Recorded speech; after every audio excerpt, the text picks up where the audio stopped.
One Question is designed to give subscribers valuable insights on how executive leaders in college athletics think about key issues on their respective campuses, in their departments, or within their leagues and conferences.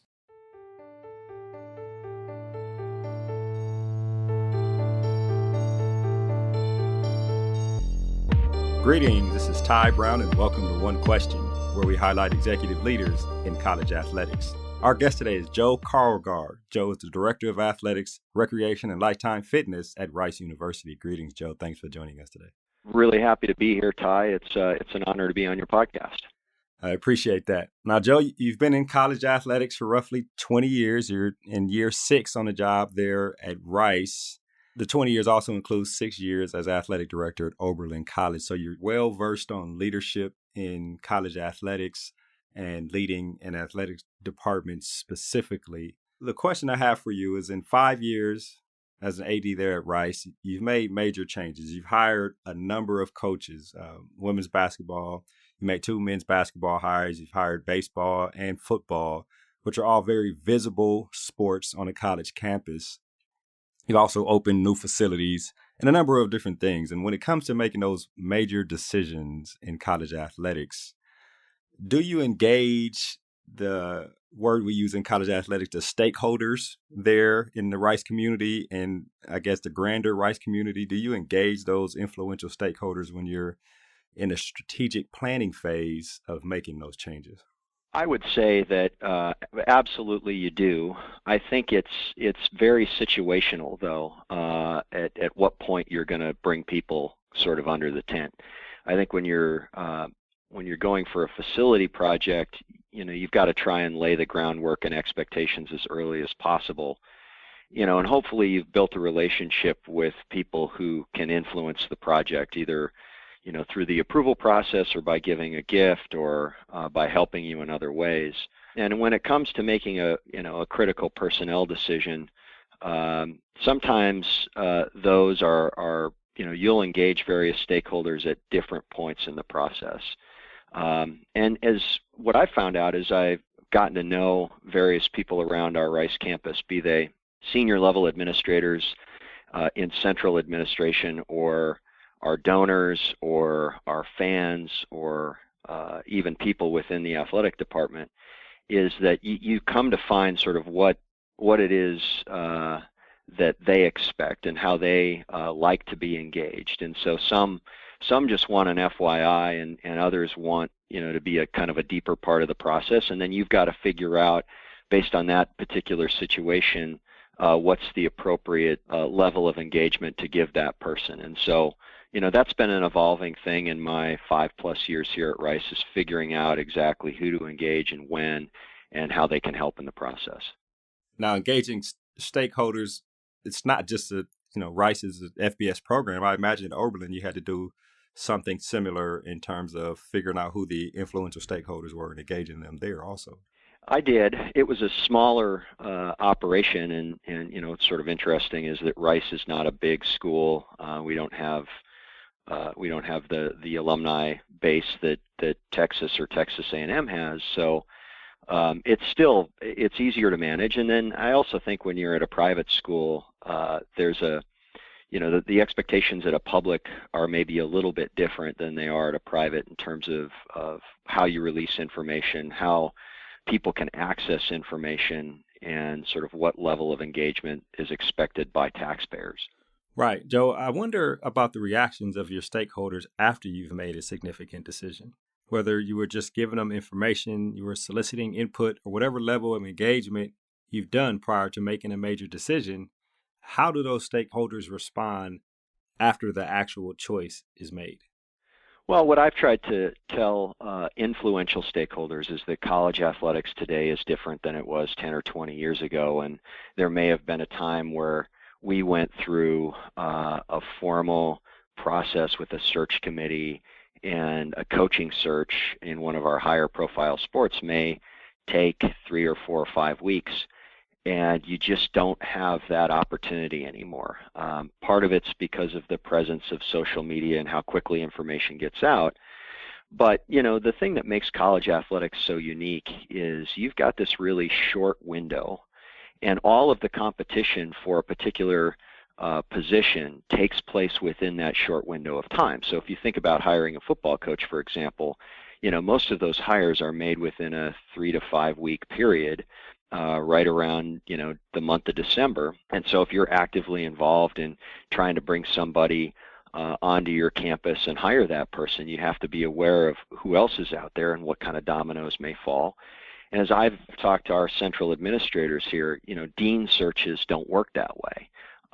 There isn't an intense short period of time where everybody's competing for the same people. So that really, I think, helps orient people who want to have some influence in what we're doing. And I'm always open to suggestions and hearing from our stakeholders about what sort of qualities they want to see.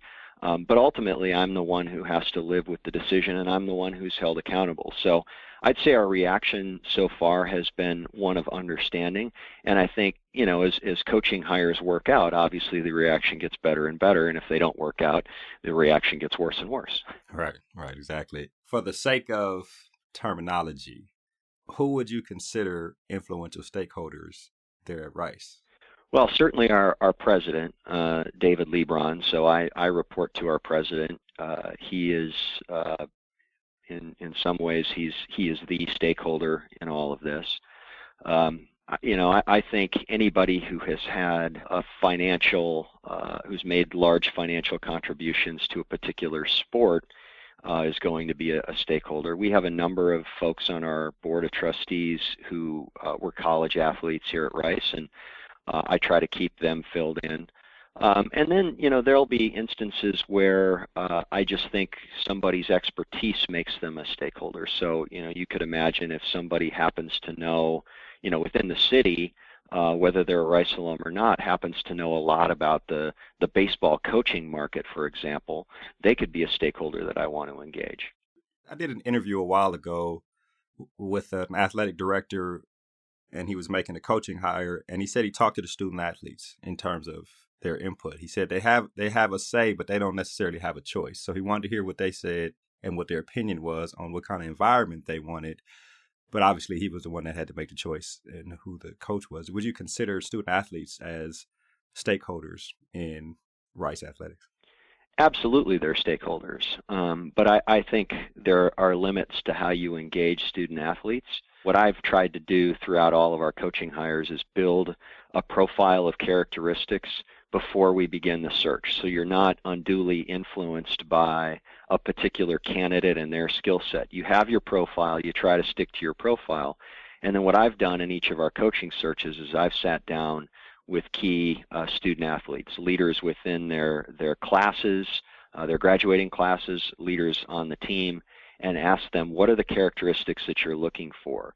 And I think by and large, our student athletes, when we've made the hire, have come back and really been happy that we've stuck to the characteristics that they asked us to bring in. And so that's, I think, the best way to engage student athletes when you've got a really short time frame to make a hire.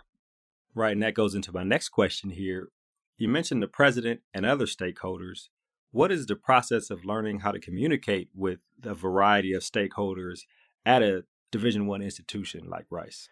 Well, it's something you learn over time. I'm sure it's different institution to institution. The way that I do it at Rice, I think particular to me and my communication style, but some of it's over social media. I generally try to, once we begin a coaching search, I try to shut down communications because there's always speculation among the media or things will leak out on the other end, and you want to try and keep all of your best candidates in the pool. So I try to not do most of my communication in writing. If there's an update on the process or something like that, or I could say, hey, I think next Tuesday we're going to have a head coach in place, I might put that in writing. But the rest of it's generally in person or over the phone. I like to be able to answer questions for our stakeholders too. And, oftentimes I can't answer all of their questions, but I think verbal communication or in-person communication is the best way to engage people. And, we've got a lot of inbound communication, and we try to respond to that as quickly as we can. Some of that, again, is me picking up the phone. Other times it'll be just a quick email, hopefully to answer their question, or at least to tell them, hey, I'm not going to be able to talk to you about this until after the search is over. Right. I guess my final question here for you, Joe, is relative to the necessity of engaging stakeholders.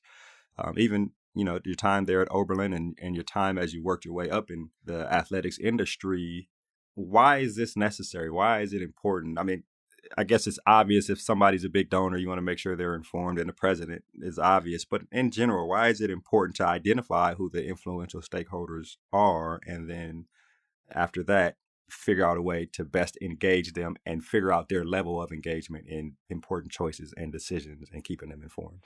Sure. Well, the obvious answer, and I don't know how many people you'd interview would actually acknowledge this, but there's a self-preservation aspect to this. I mean, I don't ever want to, when it comes to key stakeholders on our campus, I don't ever want to be making decisions in a vacuum without testing them with people who matter and people who can influence decisions that are made at the university level. So there's a self-preservation aspect to it, but really it's more than that. And I'd say this was less true for me at Stanford because I'm an alum, but at Oberlin and at Rice, this is not my institution.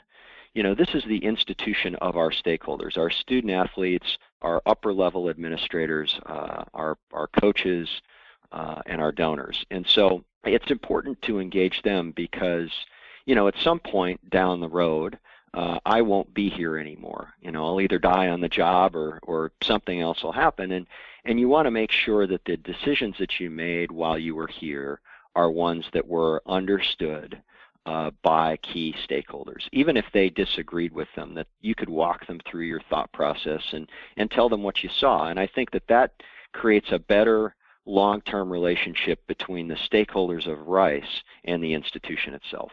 Right. And what I thought about, one final question, is the last one, I promise, Joe. How early on in your career did you realize the importance of this aspect of leadership in college athletics, the engaging stakeholders?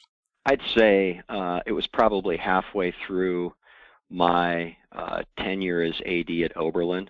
I guess I realized it. My first job in college athletics was working on the track and field staff at Stanford, and I worked for Vin Lananna, who was one of the all-time great track coaches, and he did a great job of engaging stakeholders. So I had some understanding of it then, but as far as how I applied it in my own job, it was making mistakes the first couple of years of being an athletic director and learning from those mistakes in an environment where I could do that.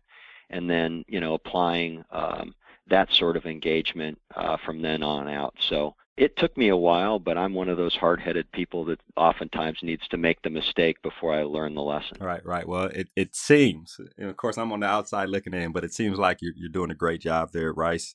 And it seems like you are doing what they expect of you in terms of stakeholders. I really appreciate you joining us here on One Question. Thank you, Ty. I appreciate the time as well. That was Joe Karlgaard. He is the Director of Athletics, Recreation, and Lifetime Fitness at Rice University. And of course, this is Ty Brown with One Question.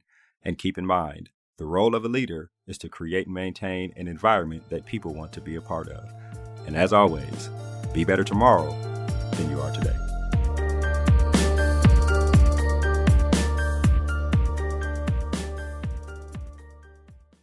This episode of One Question is produced by Spades Media Group, solving problems using creative leadership.